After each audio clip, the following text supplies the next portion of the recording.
సాగర్ ప్రాజెక్టుకు ఎక్కువ ప్రాంతాల నుంచి వస్తున్న వరద ప్రవాహం క్రమంగా తగ్గుతుంది. శనివారం ఉదయం 7 గంటలకు 40,380 క్యూసెక్లకు చేరినట్లు ప్రాజెక్టు అధికారులు తెలిపారు. ప్రస్తుతం అవుట్లో 822 క్యూసెక్లుగా ఉండగా ప్రాజెక్టులో నీటి నిల్వ 25.353 టీఎంసీలకు చేరుకుంది.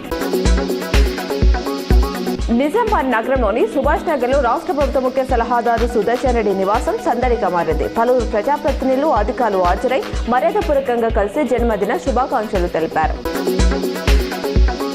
నేటి నుంచి తల్లిపాల ప్రాముఖ్యత అవగాహన వారోత్సవాలు నిర్వహించనున్నారు. ప్రతి నవజాత శిశువుకు తొలి హక్కుగా తల్లిపాలు అందేలా చూడడం, వాటిపై ఉన్న అపోహలను తొలగించడం కార్యక్రమం లక్ష్యం. పుట్టిన వెంటనే వచ్చే ముర్రుపాలను బిడ్డకు తప్పనిసరిగా పట్టించాలని వైద్యులు సూచిస్తున్నారు.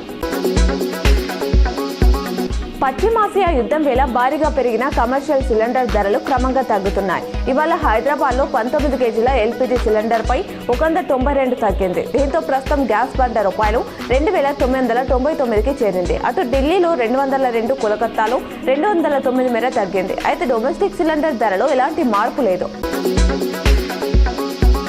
ఉమ్మడి నిజామాబాద్ జిల్లాలో భారీ వర్షాలు రైతులకు ఎంతో ఊరటనిచ్చాయి. ఒకవైపు ఎలనినో ప్రభావం కారణంగా కామారెడ్డి, నిజామాబాద్ జిల్లాలో వర్షాభావ పరిస్థితులను ఎదుర్కొనేందుకు అధికారులు సిద్ధం కాగా, మరోవైపు వర్ణదేవుడు సాక్షాత్కరించి భారీ వర్షాలతో ప్రజలకు మేలు చేశారు.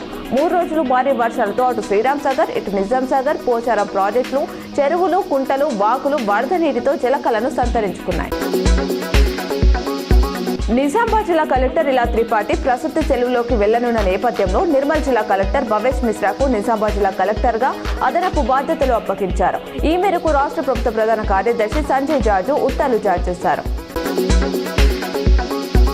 ఎట్టి పరిస్థితుల్లో కార్మికులు, ఉద్యోగులు, టీచర్లకు అన్యాయం జరగనివ్వమని తెలంగాణ రక్షణ సేన చీఫ్, నిజామాబాద్ మాజీ ఎంపీ కల్వకుంట్ల కవిత స్పష్టం చేశారు. శుక్రవారం ఆమె మాట్లాడుతూ తమది కార్మికుల ఫ్రెండ్లీ పార్టీ అని, భవిష్యత్తులో అధికారంలోకి వచ్చాక కార్మికుల ఫ్రెండ్లీ ప్రభుత్వంగా ఉంటామన్నారు.